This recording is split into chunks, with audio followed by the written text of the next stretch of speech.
Hey guys, Brad Drathrorol here, and today I'm actually joined with my spouse. Say hi, spouse. Hi.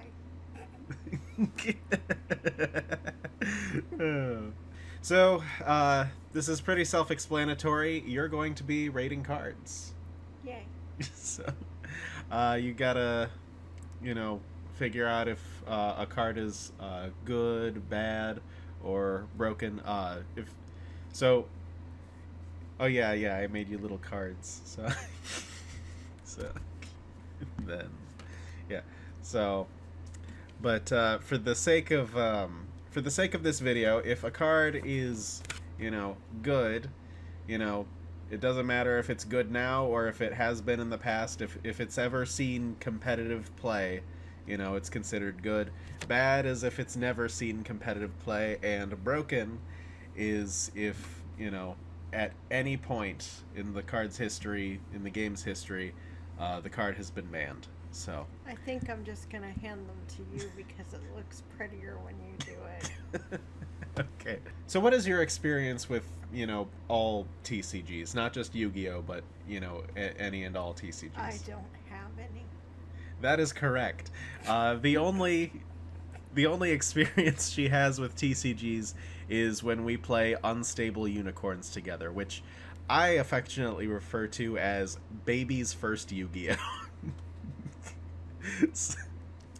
uh, and the reason why I say that is because there are tons of parallels in terms of card effects and game mechanics for the Yu-Gi-Oh TCG, just condensed into a small even Let's a child could play understand the it. game.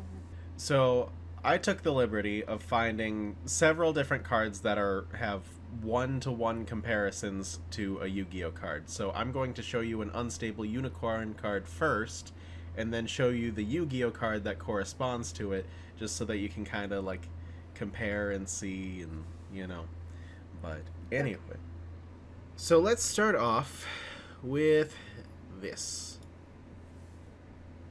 The basic unicorn.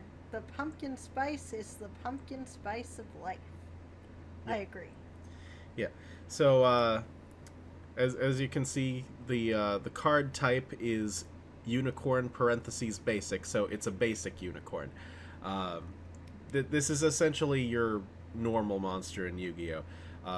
There are basic unicorns and there are magical unicorns. Magical unicorns are unicorns with effects, but your basic unicorns are essentially the your normal monsters. So for the purposes of this video, I want to show you this.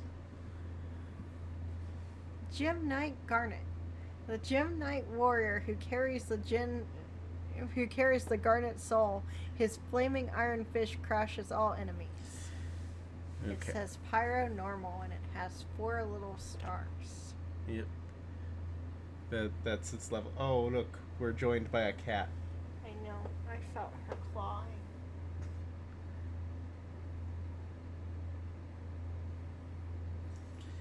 Hey, Twilight.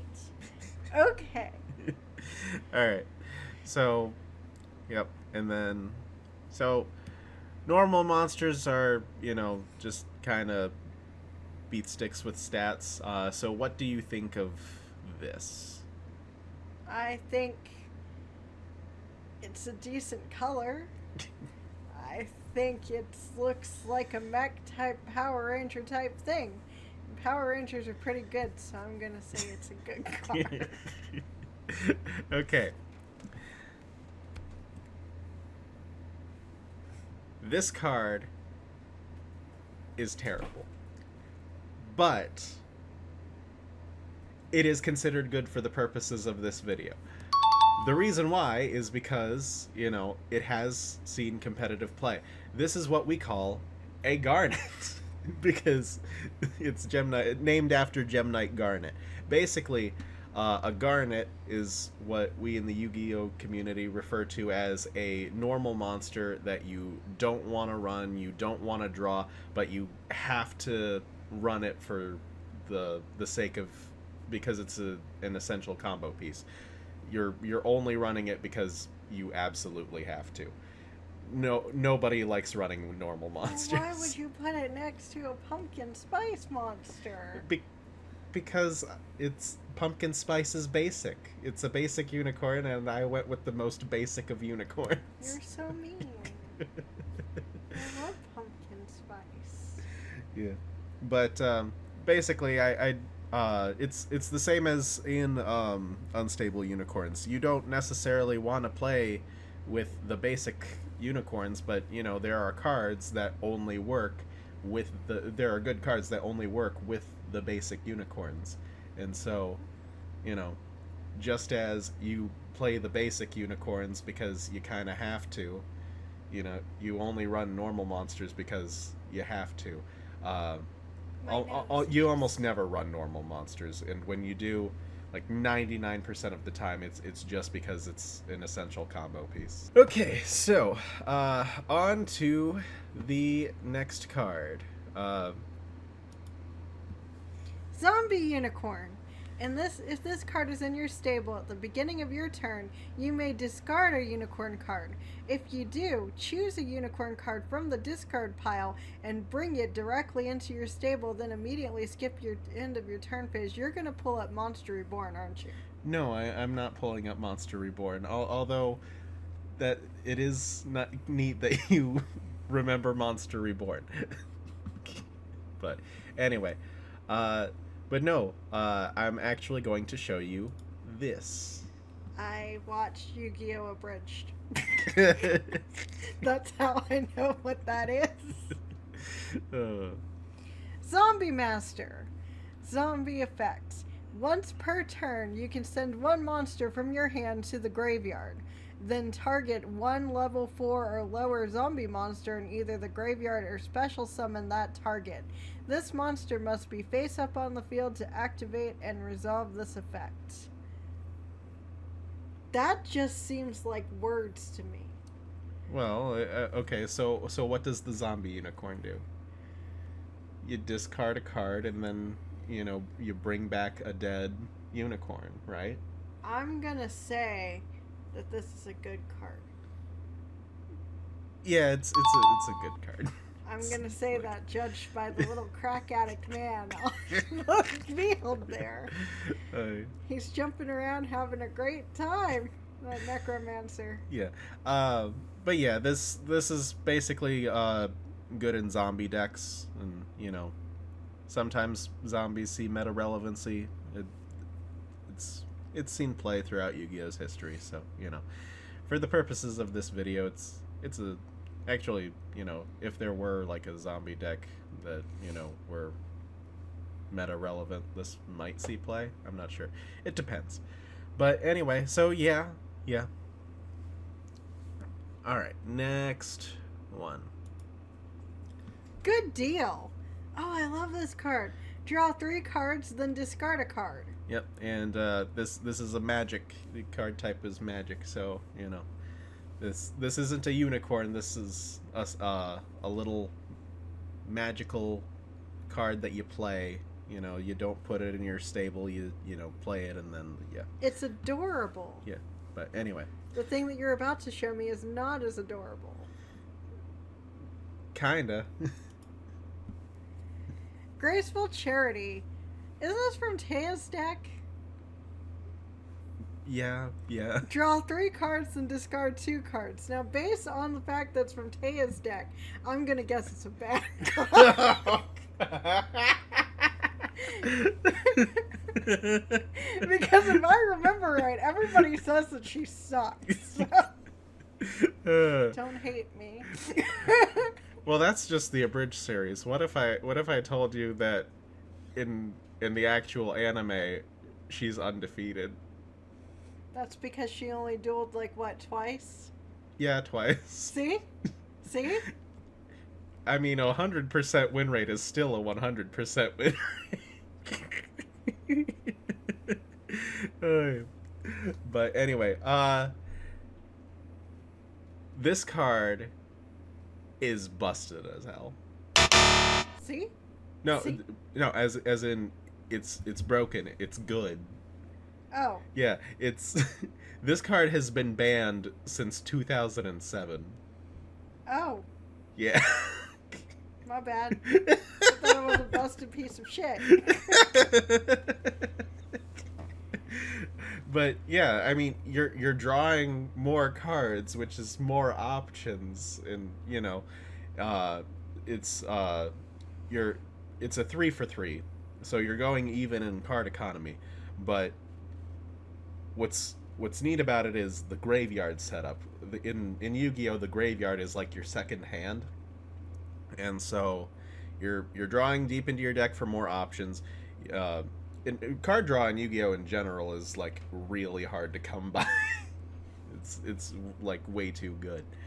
But yeah, like if a card says draw 1, people will try to figure out a way to incorporate it. If a card says draw 2, we're like freaking out. This says draw 3.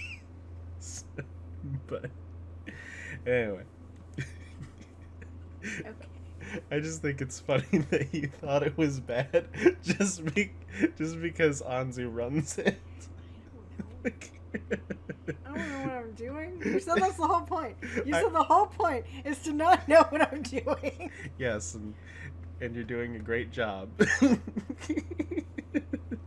All right, next up is a very iconic card in the Unstable Unicorns deck.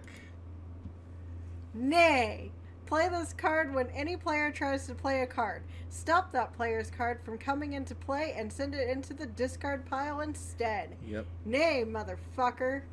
Yep. So this is an instant, so you can play it on either player's turn. Here's the Yu-Gi-Oh equivalent. Solemn Judgment.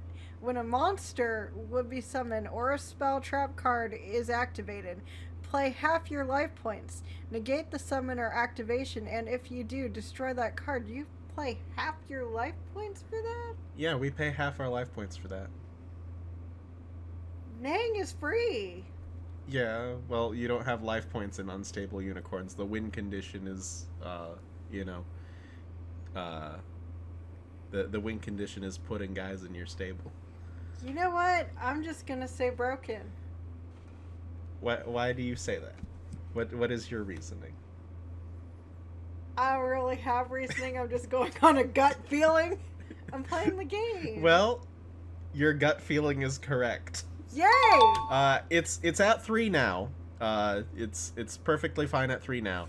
But this card got banned at around the middle of Yu-Gi-Oh's lifespan, and then towards the end of it came back to 3. At the beginning of the game, people thought this card was bad because you pay half your life points. Where they had the same reaction you did, where it's like, you pay half your life points? That helps your opponent. Why would I do that?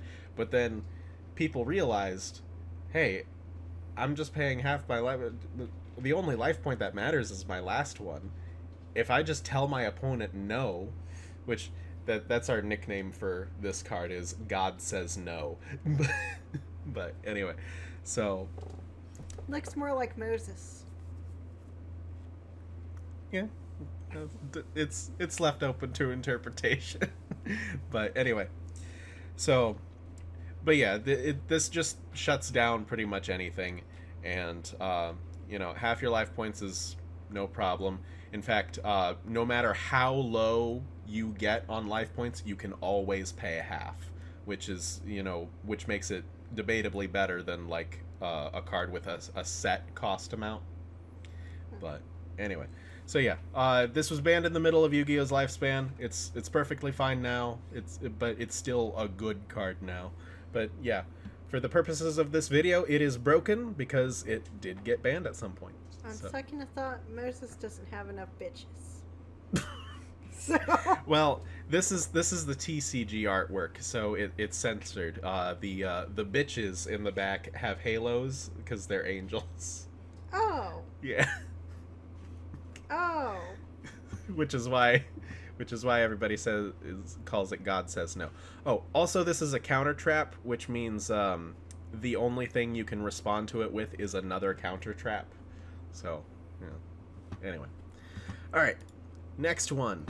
Magical Kitten Corn. This card cannot be destroyed by magic cards. Yeah.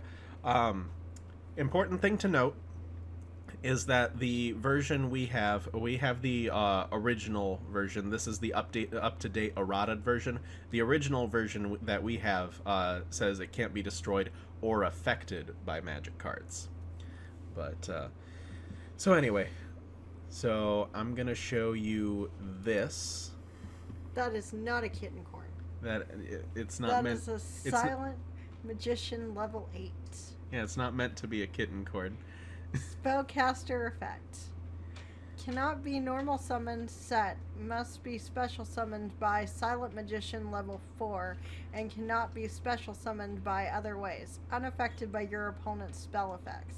Yeah, this is why I'm comparing it to Magical Kitten Corn, is because it can't be affected by opponent's spell cards. I'm gonna guess it's a good card. Okay. Well, on surface level, the spell protection is like actually a really spell protection is really good. However, this card is bad. Oh. Yeah, this card's bad.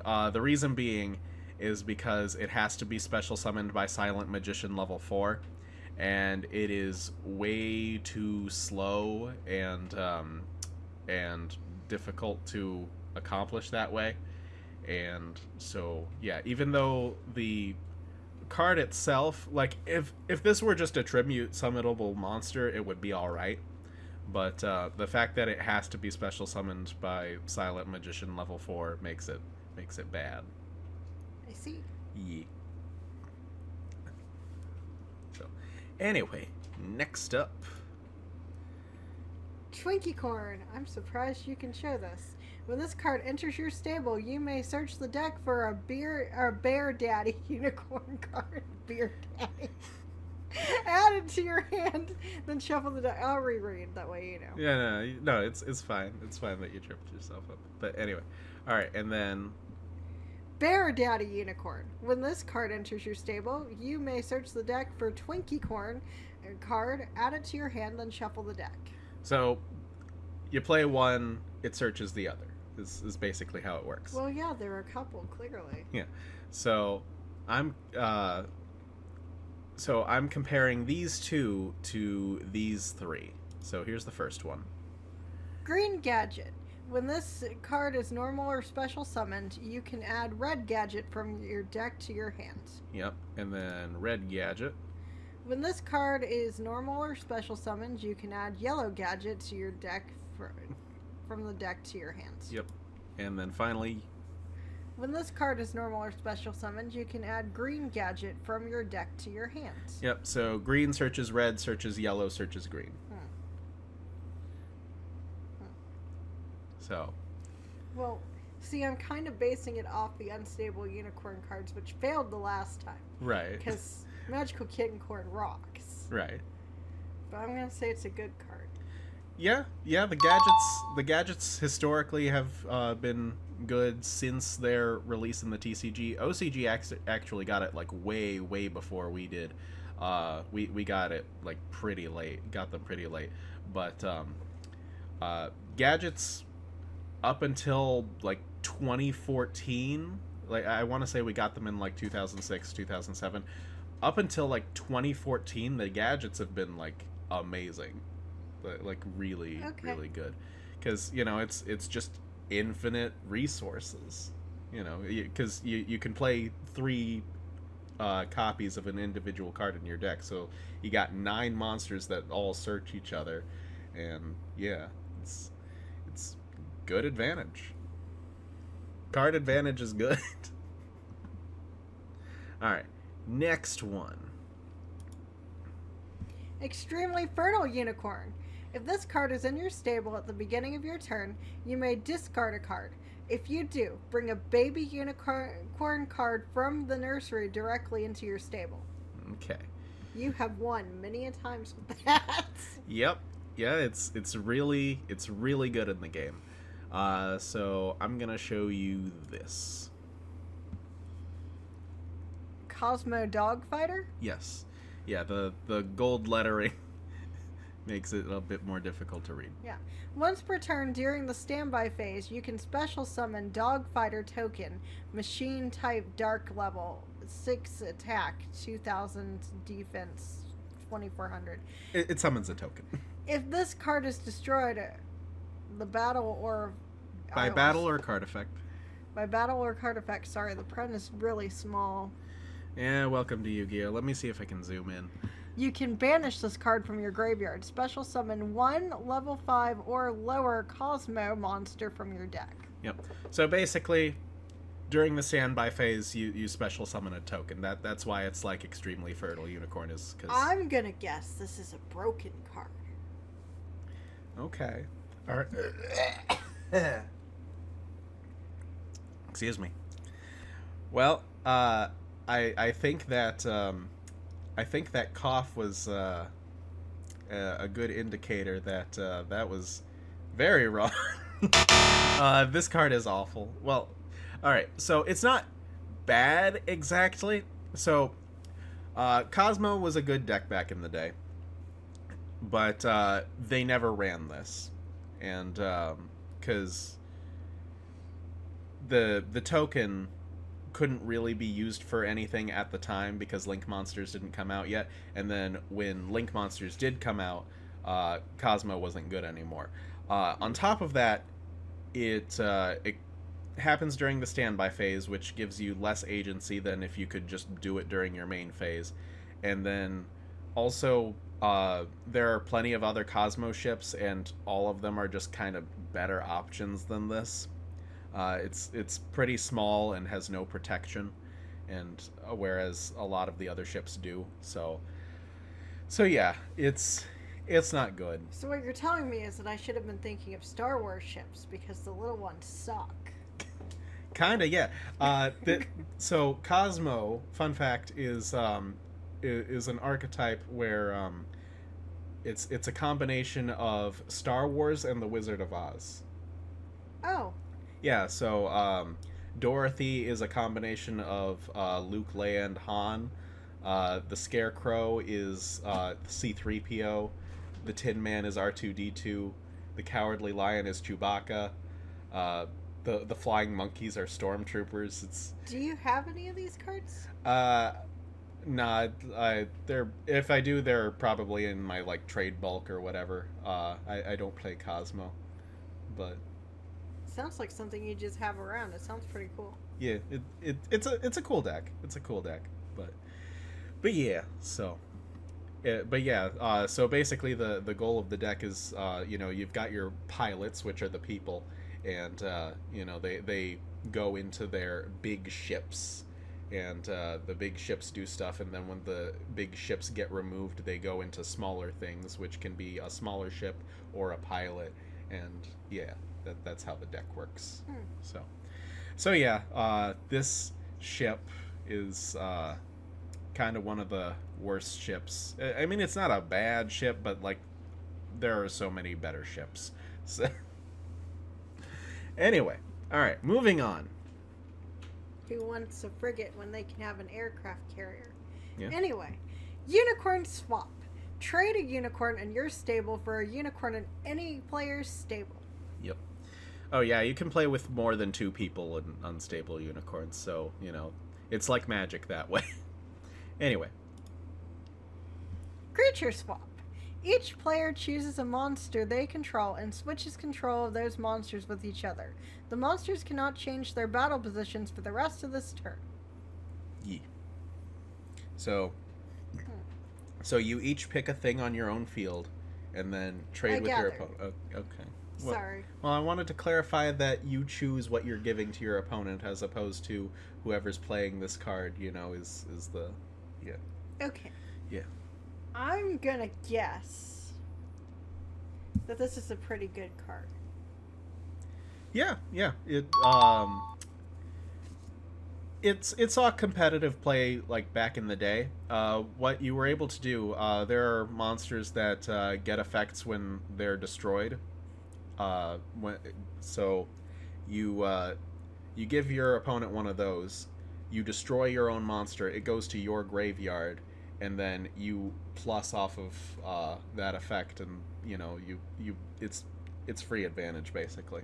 All right, next up, The Great Narwhal. When this card enters your stable, you may search the deck for a card with Narwhal in its name. Add it to your hand, then shuffle the deck.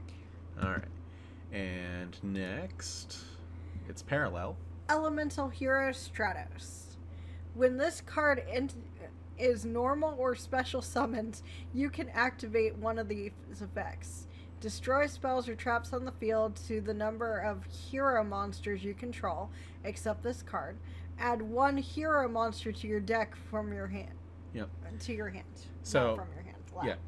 So why this is like the Narwhal is like how the Narwhal can search out other Narwhals. Elemental Hero Stratos can search out other heroes.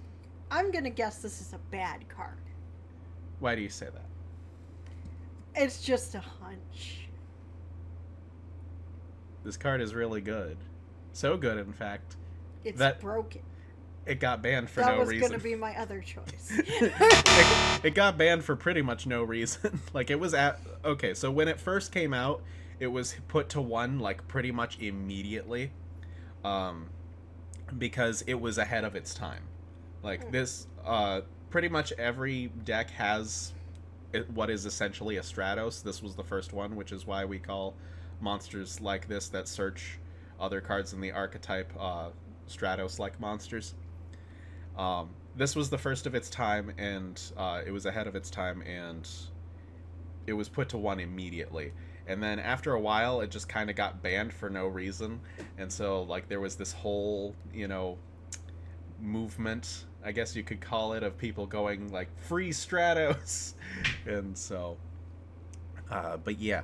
So this is a good card. And now that it's at 3 now, nobody cares. But even now, like, it's still a good card in hero decks, and hero is a fan favorite archetype. So we only have one more left. yeah, we have one more left.